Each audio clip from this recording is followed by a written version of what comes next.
রান্না করার সময় দুই শব্দের একটি জিকির মহিলারা করতে পারলে ওই পরিবারের উপর আল্লাহ রাব্বুল আলামিন গায়েবী রিজিক নাজিল করবেন। আমার মা বোনরা যখন রান্না করে তারা যদি দুইটি শব্দের একটি জিকির সব সময় পড়তে পারে রান্না করার সময়, আল্লাহ রাব্বুল আলামিন তার গায়েবী খাজানা থেকে আল্লাহ রাব্বুল আলামিন রিজিকের বরাদ্দ করবেন। আল্লাহর হাবিব সাল্লাল্লাহু আলাইহি ওয়াসাল্লামের হাদিসের মাধ্যমে এই আমলটি অ্যাপ্রুভড এবং আহমদ ইবনে হাম্বল রাহিমাহুল্লাহ তার ঘটনা থেকে এই আমলটি পাওয়া যায়। অনেকে অনেক সময় বলে, হুজুর আপনারা এত রিজিকের ওয়াজ করেন, আপনারা নিজেরাই এই আমল করলে পরে তো আপনাদের রিজিকের অভাব হয় না। দেখেন ভাই, রিজিকের যে ব্যাখ্যা, রিজিকের যে বুঝ, এটা আপনারা বুঝেনি না।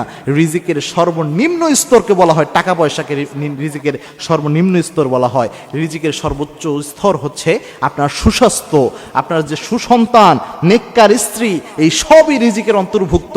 আপনি সুস্থ রয়েছেন যে, এটাও একটা রিজিক। সুতরাং শুধু টাকা পয়সাকে রিজিকের স্তর মনে করেন না, বরং money is the lowest stage of risk. রিস্কের সর্বনিম্ন স্টেজ হচ্ছে এই টাকা পয়সা। সুতরাং রিজিক যদি বৃদ্ধি করতে চান, মা বোনরা এই কাজটা করতে পারেন। সেটা হচ্ছে যখনই আপনি রান্না করছেন তখন ইস্তেগফারের আমল করবেন। ইস্তেগফারের আমল কত গুরুত্বপূর্ণ আল্লাহর হাবিব সাল্লাল্লাহু আলাইহি ওয়াসাল্লাম জানিয়েছেন, মাল্লাজিমাল ইস্তেগফার, ইস্তেগফারের সাথে যে ব্যক্তি লেগে থাকে, তিনটা পুরস্কার আল্লাহ রাব্বুল আলামিন তাকে দান করেন। তার মধ্যে একটা পুরস্কার হচ্ছে ওয়ারযুকুহু হাইসু লা ইয়াহতাসিব, এমন জায়গা থেকে আল্লাহ রিজিক দেয় যা সে কল্পনাও করে নাই। কিন্তু রান্না করার সময় কেন ইস্তেগফার করতে হবে, এটা আমাদের চিন্তা আসতে পারে। আহমদ ইবনে হাম্বল রাহিমাহুল্লাহ যুগ শ্রেষ্ঠ একজন মুহাদ্দিস ছিলেন। তিনি একদা হাদিস তালাশের জন্য তিনি ঘর থেকে বের হয়েছিলেন, তিনি খোঁজা শুরু করছিলেন হাদিস। তো এক জায়গায় তিনি রাতের বেলায় তিনি চিন্তা করলেন, এই জায়গায় রাতের বেলায় এশার নামাজের পরে মসজিদেই তিনি থাকার চিন্তা করলেন। কিন্তু মসজিদের যিনি খাদেম ছিলেন, তিনি ইমাম আহমদ ইবনে হাম্বলকে চিনতে পারেন নাই, যিনি জগৎ বিখ্যাত মুহাদ্দিস। তিনি বললেন, না, মসজিদে রাতের বেলায় থাকা যাবে না, আপনি অন্য কোথাও যে অবস্থান করেন। ইমাম আহমদ ইবনে হাম্বল তিনি চিন্তা করলেন, গভীর রাত কোথায় যে অবস্থান নেওয়া যায়। তিনি লক্ষ্য করলেন একজন যুবক রুটি বিক্রেতা, তিনি রুটি বিক্রি করছেন। ইমাম আহমদ ইবনে হাম্বল চিন্তা করলেন, যাই ওই যুবকের কাছে যে তার চুলার পাশে বসে রাতটা কাটাইয়া দেই। যুবককে বললেন, যুবক ভাই, রাতটা কি আমি তোমার চুলার পাশে বসে কাটাতে পারি কিনা? ইমাম আহমদ ইবনে হাম্বলকে ওই যুবক বললেন, হ্যাঁ মুসাফির, অবশ্যই আপনি পারেন, আপনি এখানে চুলার পাশে বসে রাত কাটিয়ে দেয়।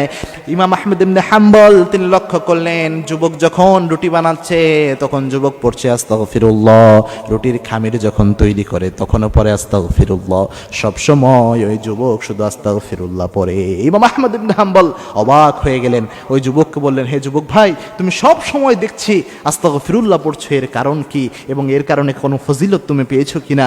ওই যুবক বলছেন, হে মুসাফির, এই আস্তাগফিরুল্লাহ পড়ার কারণে আল্লাহ রাব্বুল আলামিন আমাকে মুস্তাজাবুদ দাওয়া বানিয়ে দিয়েছেন। আমি আমার জীবনে যা দোয়া করেছি সব দোয়া আল্লাহ রাব্বুল আলামিন অ্যাকসেপ্ট করে নিয়েছেন। কোনো দোয়াই আল্লাহ রাব্বুল আলামিন আমার কবুল করেন নাই, এমন হয় নাই। সুতরাং ইস্তেগফারের এই ফজিলত আল্লাহ আমাকে দিয়েছেন। ইমাম আহমদ ইবনে হাম্বল অবাক হয়ে গেলেন। ইমাম আহমদ ইবনে হাম্বল ওই যুবককে বললেন, আল্লাহ তোমাকে মুস্তাজাবুদ দাওয়া বানিয়েছেন। ওই যুবক বলছেন, হ্যাঁ, আল্লাহ আমাকে মুস্তাজাবুদ দাওয়া বানিয়েছেন। আমার জীবনের সব ইচ্ছা আল্লাহ পূরণ করেছেন, শুধু একটা দোয়া আল্লাহ পূরণ করেন নাই। ইমাম আহমদ ইবনে হাম্বল বললেন, কোন দোয়া আল্লাহ তোমার পূরণ করে নাই? ওই যুবক বলছেন, আমি আল্লাহর কাছে দোয়া করেছিলাম এই জামানার শ্রেষ্ঠ আলেম, শ্রেষ্ঠ মুহাদ্দিস ইমাম আহমদ ইবনে হাম্বলের সাথে যেন আমার একটাবার সাক্ষাৎ হয়ে